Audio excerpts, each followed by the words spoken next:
Mes chers camarades, après avoir demandé conseil, je me plie aux conditions fixées par les autorités. Il en résulte que les compagnies danoises, ferroviaires et aériennes sont mobilisées. Mes armes sont trop faibles et je ne peux regagner le territoire français occupé.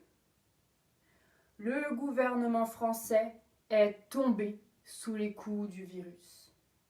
Auparavant en conflit interne, je me sens en état de signer l'armistice avec cette situation. Je ne capitule pas, car les Françaises et les Français n'acceptent ni la capitulation ni la servitude pour des raisons qui s'appellent l'honneur, le bon sens, l'intérêt supérieur de la vie. Je dis l'honneur, car je m'engage à déposer les armes avec l'accord de mes alliés. Tant qu'ils continuent la bataille, je ne peux que me rendre à l'évidence.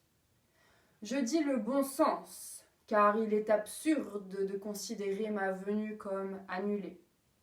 Oui, j'ai subi une grande défaite, mais l'esprit d'abandon est remplacé par la bataille pour la quarantaine qui mènera à la rédaction forcée de mon mémoire annuel. Mais il nous reste un vaste empire, des cœurs intacts, beaucoup d'amour. Il nous reste des alliés dont la ressource est immense et qui dominent les esprits. Il nous reste les gigantesques possibilités de l'Internet. Pour ne pas se faire battre, lisons, appelons-nous, écrivons des mots doux. 20 000 belles lettres et 20 000 mêmes pourront nous donner la victoire.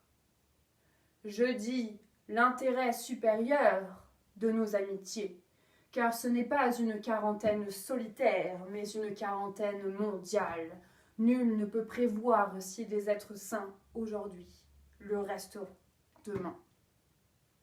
Même la solitude et le manque de papier toilette resteront nos alliés si les forces de la liberté intellectuelle triomphent sur la servitude.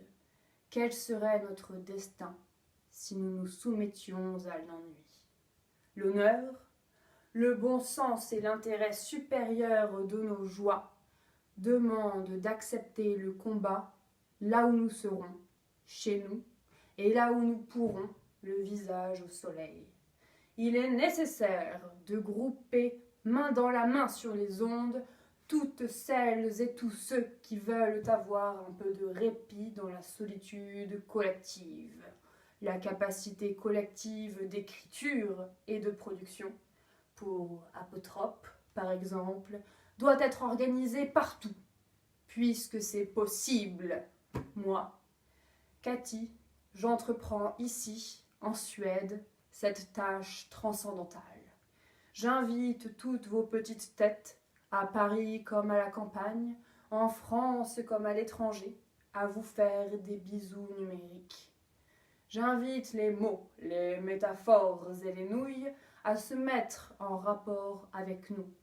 Je vous invite à comprendre ma non-venue qui, bien qu'accompagnée d'une grande tristesse, m'amène à célébrer la joie de vous retrouver dans quelques semaines.